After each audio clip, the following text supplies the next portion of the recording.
That's all trip இது ஒரு auto மற்றும் கேப் புக்கிங் ஆப்.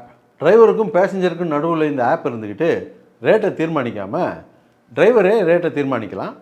பேசஞ்சரும் அவங்க அர்ஜென்சியை பொறுத்து முடிவு எடுத்துக்கலாம். டாக்ஸியுடைய குவாலிட்டியை பொறுத்தும் சூஸ் பண்ணிக்கலாம். Auto, taxi, sedan, maxi cab, Tata Ace, 25 seat mini bus எல்லா வண்டியும் இந்த ஆப்குள்ளேயே அட்டாச் பண்ணிக்கலாம். டாக்குமெண்ட்ஸை அப்லோட் பண்ண உடனே அப்ரூவல் கொடுத்துருவாங்க. டிரைவர்ஸும் உடனே யூஸ் பண்ண ஆரம்பிச்சிடலாம். மற்ற ஆப் மாதிரி இல்லாமல் தட்ஸ் ஆல் ட்ரிப் சிட்டியை தவிர தமிழகம் முழுவதும் எல்லா டவுன்கள்லையும் இருக்குது. லோக்கலில் மட்டும் இல்லாமல் ரெண்டல், அவுட் ஸ்டேஷன் ட்ரிப் டியூட்டின்னு எல்லா டவுனுக்கும் போகலாம். சின்ன டவுன்களுக்கு விசேஷம், கோயில், குளம்னு டூர் போகிறவங்க ஆட்டோ, கேப் கிடைக்காம ரொம்ப கஷ்டப்படுவாங்க. அவங்களுக்கு இந்த ஆப் ரொம்ப பிரயோஜனமாக இருக்கும்.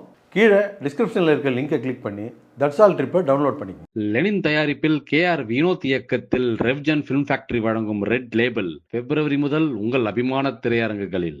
இன்றைக்கி நம்ம திரைவிமர்சன நிகழ்ச்சியில் இயக்குனர் நலன் குமாரசாமி இயக்கத்தில் வெளியே வந்திருக்கிற வா வாத்தியார் படத்தை பற்றி பார்க்க போகிறோம். இந்த படத்துடைய கதையை பற்றி பார்த்தோம்னா, படத்தில் ஹீரோவுடைய தாத்தா ராஜ்கிரண் எம்ஜிஆருடைய தீவிரமான ஒரு ரசிகர். அவருக்கு ஒரு நாள் நைட்டு ஒரு 3:30 மணிக்கு ஒரு துக்கமான தகவல் வருது. அது என்ன அப்படின்னு சொன்னால், எம்ஜிஆர் இறந்துட்டார் அப்படிங்கிற தகவல் வருது. அதை கேட்டு அவர் அழுதுகிட்டு இருக்கும்போது அவருக்கு இன்னொரு தகவல் வருது, அவருக்கு பேரன் பிறந்திருக்கான் அப்படின்னு சொல்லிட்டு. எம்ஜிஆர் தான் நமக்கு பேரனாக வந்து பிறந்துட்டார் அப்படின்னு சொல்லிட்டு இவரை எம்ஜிஆர் மாதிரியே வளர்க்கணும் அப்படின்னு சொல்லிட்டு வளர்க்குறாரு. எம்ஜிஆர்னால் தெரியும் இல்லையா, அவர் நல்லவர், வல்லவர், எல்லாருக்கும் உதவி செய்யக்கூடியவர். அப்படி ஹீரோவை நல்லவனாக வல்லவனாக வளர்க்கணும்னு சொல்லிட்டு அவருக்கு சின்ன வயசுலேயே சிலம்பு சண்டையெல்லாம் சொல்லிக் கொடுக்குறாரு. அவர் பெருசாக வளர்ந்து ஒரு போலீஸ் இன்ஸ்பெக்டர் ஆகிறாரு. போலீஸ் இன்ஸ்பெக்டராக நம்மளுடைய பேரன் தன்னுடைய கடமையை செஞ்சுக்கிட்டு இருக்கான் அப்படின்னு ராஜ்கிரண் நம்பிக்கிட்டு இருக்கும்போது, அவர் போலீஸ் இன்ஸ்பெக்டராக இருக்கும்போது அவர் நம்பியார் பாணியை பின்பற்ற ஆரம்பிச்சிடுறாரு. ரொம்ப கெட்ட போலீஸாக இருக்கிறாரு, லஞ்சமெல்லாம் வாங்குறாரு. இந்த விஷயம் ராஜ்கிரனுக்கு தெரிஞ்ச உடனே மனசு உடஞ்சி போயிடுறாரு. அதுக்கப்புறம் மனம் தெரிந்து ஹீரோ மறுபடியும் எம்ஜிஆராக மாறினாரா, அதுக்கப்புறம் என்னாச்சு அப்படின்னு இந்த படத்துடைய கதை. இந்த கதையே போதுமானது தான் ஒரு பொழுதுபோக்கு படத்தை எடுக்கிறதுக்கு. இந்த கதையை கூட அப்படியே எடுத்திருந்தாங்கன்னா, இதில் என்ன அந்த எம்ஜிஆர் ஆவியாலாம் வர்றாரு, அன்னியன் மாதிரி உள்ளே பூந்துடுறாரு, இது என்ன கதை, இதில் என்ன லாஜிக் இருக்குது அப்படின்லாம் கேள்வி கேட்பாங்க. ஆனால் இது ஒரு ஃபிக்ஷன் கதை, மாசிலா அப்படிங்கிற ஊரில் இந்த கதை நடக்குது அப்படின்னு சொல்லிட்டு இவங்களே ஒரு உலகத்தை அமைச்சிக்கிட்டு அந்த உலகத்தில் தான் இந்த கதையை சொல்கிறாங்க. அதனால் இவங்களுக்கு இந்த லாஜிக் பிரச்சனையை பற்றிலாம் பிரச்சனை இல்லை. எந்த அளவுக்கு இறங்கி அடித்து பூந்து விளையாண்டுருக்கலாம். ஆனால் இவங்க பூந்து விளையாடல அப்படிங்கிறது தான் இதில் ஒரு சோகமான கதை. குறிப்பாக திரைக்கதையில் பெருசாக கோட்டை விட்டாங்கன்னு சொல்லணும். ஒரு குறிப்பிட்ட இடத்துக்கு மேலே கதை நகரவே மாட்டேங்குது, அந்த இடத்துலையே தான் இருக்குது. அது மட்டும் இல்லாமல் வில்லன் கேரக்டரு படுமொக்கையாக இருக்குது.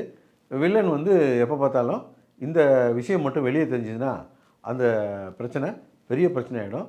அதனால் இந்த பிரச்சனை வெளியே போகக்கூடாதுன்னு பிரச்சனைன்னு பேசுகிறாங்களே தவிர அது என்ன பிரச்சனைன்னு கடைசி வரைக்கும் அவங்க சொல்லவே இல்லை.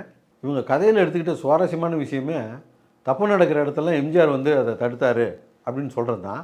அப்படி ஒரு கதையை பண்ணும்போது முதல்ல இவங்க எம்ஜிஆரை ஸ்டடி பண்ணாமலே இந்த கதைக்குள்ளே இறங்கிட்டாங்க அப்படின்னு தான் சொல்லணும். எம்ஜிஆர்னால் அவர் போய் யாரையும் தேடி போயெல்லாம் லவ் பண்ண மாட்டார். பொம்பளைங்க தான் வந்து அவரை லவ் பண்ணிக்கிட்டு இருப்பாங்க. அப்புறம் பார்த்திங்கன்னா அவர் அடித்தா உடனேலாம் திருப்பி அடிக்க மாட்டார், 3 அடி வாங்கிட்டு தான் திருப்பி அடிப்பார். அப்புறம் பெண்களை ரொம்ப மதிப்பார். அம்மா ஒரு வார்த்தையை சொன்னாங்கன்னா அதை தட்டி கழிக்கவே மாட்டார். இந்த மாதிரியான ஒரு டெம்ப்ளேட்டுக்குள்ளே தான் எம்ஜிஆரே இருப்பார். இந்த டெம்ப்ளேட்டுக்குள்ளேயே போகாமல் இவங்க எம்ஜிஆர் கதையை பண்ணி வச்சுருக்கிறாங்க. இந்த முழு படத்துலேயே ஒரு 2 சீனு தான் ரசிக்க முடிஞ்சுது. ஒன்று இந்த அரசியல்வாதி ஃபோன் பேசுகிற சீனு, இன்னொரு சீனில் ஆனந்தராஜ் வந்து அழுவார். அந்த சீன் வந்து ஒரு இன்ட்ரெஸ்டிங்கான சீனாக இருந்தது. இந்த கதையில் எம்ஜிஆரை வச்சுக்கிட்டு இவங்க ஒரு ஃபுல் சீரியஸ் படம் எடுத்துருக்கலாம், அல்லது ஒரு ஃபுல் காமெடி படம் எடுத்துருக்கலாம். ரெண்டையுமே டோட்டல் வேஸ்ட் பண்ணிட்டாங்க.